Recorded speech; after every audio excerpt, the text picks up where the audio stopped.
Hello everyone, welcome back to my YouTube channel. आपका स्वागत है एक नए वीडियो में। मेरा नाम है अजिंक्य और आपका स्वागत है अजिंक्य's गैरेज पे। इस चैनल पे आपको कार्स के बारे में, नई टेक्नोलॉजीज के बारे में, ऑटोमोबाइल पार्ट्स वर्किंग कैसे होते हैं, ऐसी बहुत सारी इंटरेस्टिंग चीजें सीखने के लिए मिलेगी। मैं हूँ अजिंक्य और आज हम बात करने वाले इंजन कूलिंग सिस्टम्स के बारे में। इसके पहले वाले वीडियो में भी मैंने इंजन कूलिंग सिस्टम्स के बारे में बात की थी। अभी तक आपने वो वीडियो देखा नहीं तो ऊपर दिए गए आई बटन पे क्लिक करके वीडियो देख सकते हैं, या फिर डिस्क्रिप्शन में मैंने उस वीडियो की लिंक दी है, वहां भी जाके वीडियो देख सकते हैं। ये इंजन कूलिंग सिस्टम का पार्ट 2 है। इसमें हम अभी oil cooled engine systems and liquid cooled engine systems के बारे में डिटेल में देखेंगे। फर्स्ट ऑफ ऑल मैं कूलिंग सिस्टम्स के बारे में एक ओवरव्यू देना चाहता हूँ। बेसिकली ये कूलिंग सिस्टम्स तीन तरह के होते हैं: air cooled engine systems, oil cooled engine systems and liquid cooled engine systems.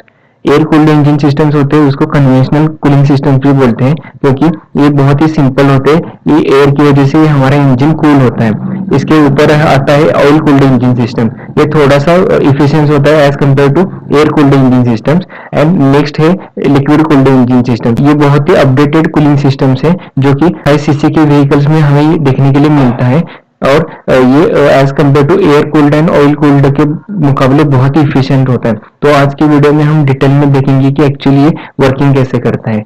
First हम देखेंगे कि ऑयल कूल्ड इंजन सिस्टम। इसमें हम देख सकते हैं कि यहाँ पे हमें एक रेडिएटर देखने के लिए मिलता है, और ये इसमें हमें दो पाइप देखने के लिए मिलते हैं, इनपुट एंड आउटपुट की। लेकिन यहाँ पे हमें कुछ कैप या फिर थर्मोस्टेट देखने के लिए नहीं मिलता। ये सिंपल प्रिंसिपल पे वर्क होता है। जो हमारा इंजन ऑयल होता है, जो लुब्रिकेशन एंड फ्रिक्शन कम करने का काम करता है, वही यहाँ पे कूलिंग का भी काम करता है। मतलब यहाँ पे जब इंजन ऑयल गर्म हो जाता है तो यहाँ से ये ऊपर आ जाता है। जब ये रेडिएटर के थ्रू यहाँ पे रोटेट हो जाता है, तब ये रेडिएटर एयर के जब कॉन्टेक्ट में आता है, मतलब जो एयर फ्लो होता है उसकी वजह से ऑयल कूल हो जाता है, और यहाँ से फिर से ये इंजन में जाता है और इंजन का टेम्परेचर कम करता है। ऐसे बेसिक प्रिंसिपल पे हमारा ऑयल कूल्ड इंजन वर्क होता है। अभी हम देख सकते हैं कि बहुत सारी रॉयल एनफील्ड की गाड़ियां हैं, जैसे कि मीटियोर हो गई, जीटी 650 हो गई। यहाँ पे हमें ऑयल कूल्ड इंजन देखने के लिए मिल रहा है।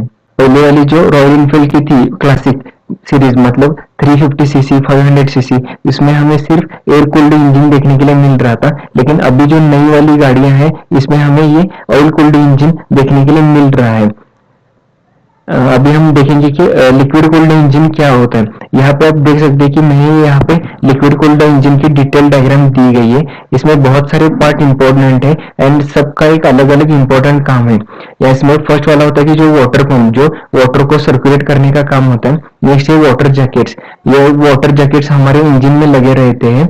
नेक्स्ट है थर्मोस्टेट वाल्व। थर्मोस्टेट वाल्व का काम बहुत ही इंपॉर्टेंट है, इसके बारे में हम डिटेल में देखेंगे। नेक्स्ट है रेडिएटर। नेक्स्ट है रेडिएटर कैप। ये भी बहुत ही इंपॉर्टेंट होती है। बहुत बार आपने देखा होगा कि जब आप रेडिएटर कैप अचानक से ओपन करते हैं तो हमारा जो रेडिएटर में जो वाटर है, मतलब हमारा कूलेंट है, वो बाहर निकलता है। इसलिए इसको हम चालू गाड़ी में कभी भी ओपन नहीं कर सकते, या फिर अगर आप लॉन्ग ड्राइव करके आ गए हैं तो इमीडिएटली इसको ओपन मत करें। नेक्स्ट है ओवरफ्लो कंटेनर एंड लास्ट है radiator fan and switch. Fan का काम भी बहुत ही इंपॉर्टेंट है, इसके बारे में हम देखेंगे। अभी हम देखेंगे कार की कूलिंग सिस्टम्स कैसे होते हैं। यह हमारा इंजन है। यहाँ पे हमें वाटर जैकेट देखने के लिए मिल रहे हैं। यहाँ पे आप देख सकते हैं कि फर्स्ट है जो पंप, जो कि वाटर को सर्कुलेट करता है जैकेट में एंड कूलिंग सिस्टम्स में। नेक्स्ट है थर्मोस्टेट वाल्व, ये वाटर सप्लाई को रेगुलेट करने का काम करता है। नेक्स्ट है ये प्रेशर रिलीज कैप। ये है हमारा एक्चुअल रेडिएटर। ये इसमें से ये हॉट वाटर यहाँ पे सर्कुलेट होता है और यहाँ से फिर से ठंडा होने के बाद इंजन में जाता है और इंजन को कूल करता है। यहाँ पे फैन दिया गया है। ये क्या करता है कि एयर को ड्रॉज करने का, मतलब खींचने का काम करता है। इसका वर्किंग हम डिटेल में अभी देखेंगे।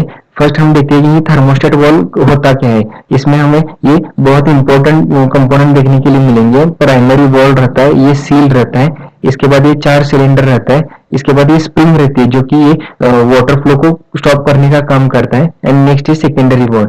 ये बेसिक प्रिंसिपल पे काम करता है, जैसे कि इसमें इसके अंदर वैक्स रहता है। जैसे ही इंजन का टेम्परेचर बढ़ जाए तो ये वैक्स मेल्ट हो जाता है। जैसे ही वैक्स मेल्ट हो जाता है तो ये स्प्रिंग की वजह से ऑटोमेटिकली ओपन हो जाता है एंड वाटर सर्कुलेशन स्टार्ट होता है। एंड जैसे ही इंजन का टेम्परेचर कम हो जाए तो ये वैक्स फिर से सॉलिड बन जाता है एंड वाटर फ्लो को स्टॉप कर देता है। अभी हम देखेंगे कि actually oil cooled engine and liquid cooled engine में डिफरेंस क्या है, क्योंकि दोनों में भी हमें रेडिएटर देखने के लिए मिलेंगे। तो अब बाहर से कैसे पहचान सकते हैं कि कौन सा ऑयल कूल्ड इंजन है कौन सा लिक्विड कूल्ड इंजन है? तो सिंपल है, ये ऑयल कूल्ड इंजन देख सकते हैं, यहाँ पे हमें सिर्फ इनपुट एंड आउटपुट की पाइप दिखेगी, यहाँ पे ना कोई थर्मोस्टेट वॉल्व दिखेगा या फिर ना कोई कैप दिखेगी। लेकिन जो लिक्विड कूल्ड इंजन होते हैं इसमें हमें ऊपर कैप दी गई है, जो कि हमें वाटर मतलब कूलेंट भरने के लिए है। और ये जो रेडिएटर होता है, ये आसान तरीका है, हम बाहर से ही पहचान सकते हैं कि ये इंजन ऑयल कूल्ड है या लिक्विड कूल्ड है। अगर आप गाड़ी खरीदने के लिए जा रहे हैं और आपको ये प्रॉपर लॉन्ग ड्राइव के लिए या फिर स्टंट के लिए अगर आप बाइक लेना चाहते हो तो सिर्फ लिक्विड कूल्ड इंजन की लेना, क्योंकि इसकी efficiency oil cooled engine and air cooled engine के कंपेयर बहुत ही अच्छा है एंड ये इफेक्टिवली काम करते हैं।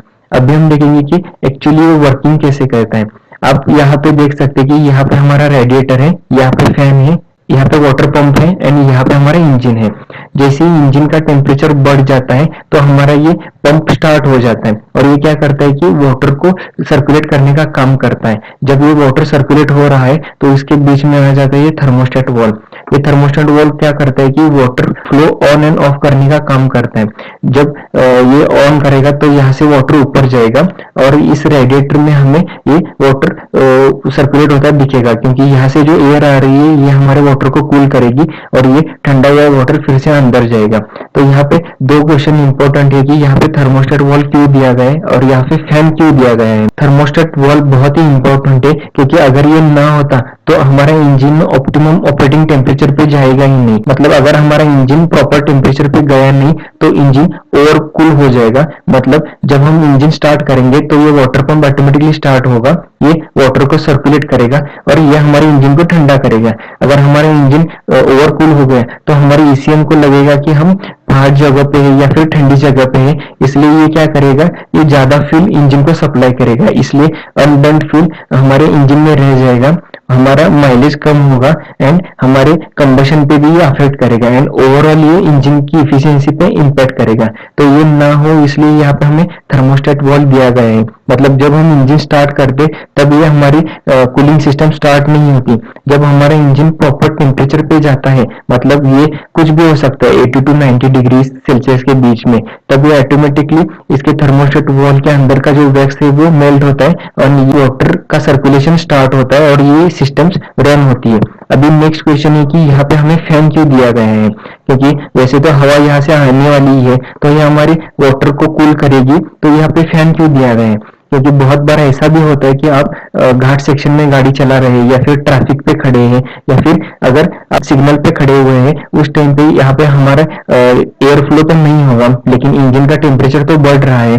तो इस कंडीशन में हमारे इंजन को कूल करने के लिए यहाँ पे हमें फैन दिया गया होता है। जब सेंसर डिटेक्ट करता है कि टेम्परेचर बढ़ गया है तो हमारा फैन ऑटोमेटिकली ऑन होता है और ये एयर को ड्रॉ करता है, मतलब खुद की तरफ खींचता है। इसकी वजह से ये जब एयर रेडिएटर के थ्रू आती है तो ये फर्स्टली ये हमारे वाटर को कूल करती है एंड नेक्स्ट ये हमारे इंजन के ऊपर से एयर जाती है, इसलिए हमारा इंजन भी ठंडा होता है। इसलिए थर्मोस्टेट वाल्व एंड फैन बहुत ही इंपॉर्टेंट है कार कूलिंग सिस्टम्स में। तो अभी हम इसके मेंटेनेंस के बारे में बात करेंगे। As compare to air cooling systems and oil cooling systems, ये लिक्विड कूलिंग सिस्टम्स बहुत ही हाई मेंटेनेंस होती है, इसलिए इसकी मेंटेनेंस कॉस्ट भी बहुत ज्यादा है, क्योंकि इसमें मूविंग पार्ट्स बहुत ही ज्यादा है। और इसमें एक और इम्पोर्टेंट चीज है कि जब भी हम कहाँ पे बाहर जाने वाले होते हैं तब ये हमें चेक करना इम्पोर्टेंट है कि वाटर लेवल कितनी है, क्योंकि अगर वाटर कम रहेगा तो ये इफेक्टिवली हमारे इंजन को कूल नहीं करेगा एंड ये डायरेक्टली हमारी इंजन के परफॉर्मेंस पे अफेक्ट करेगा एंड ये इंजन की इफिशियंसी कम होगी। इसलिए यहाँ पे हमें ये प्रेशर कैप भी दी गई होती है। लेकिन एक चीज इंपॉर्टेंट है कि जब भी आप चालू गाड़ी बंद करते हैं या फिर कहीं पे लॉन्ग ड्राइव करके आते हैं तो हमें ये प्रेशर रिलीफ कैप ओपन नहीं करनी होती, क्योंकि इस वाटर का टेम्परेचर बहुत ही ज्यादा होता है और ये जैसे आप प्रेशर वाल्व ओपन करोगे तो यहाँ से ये बाहर निकल सकता है एंड आपको इंजरी कर सकता है। इसलिए जब इंजन ठंडा होगा, मतलब आप जब गाड़ी पार्क करोगे तो उसके बाद आधे घंटे या फिर 1 घंटे के बाद ही आप इसको आराम से खोल सकते हैं। ये एक इम्पोर्टेंट चीज है इसमें।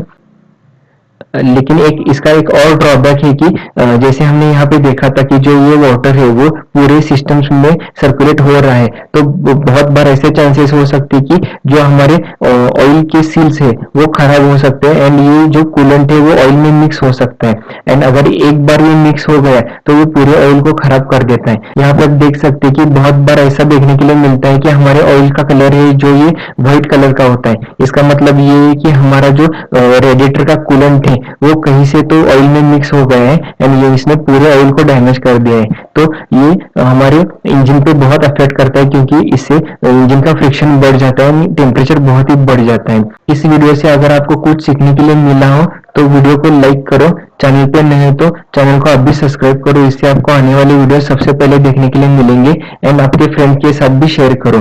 तो चलो मिलते हैं हम नेक्स्ट वीडियो में। जय हिंद।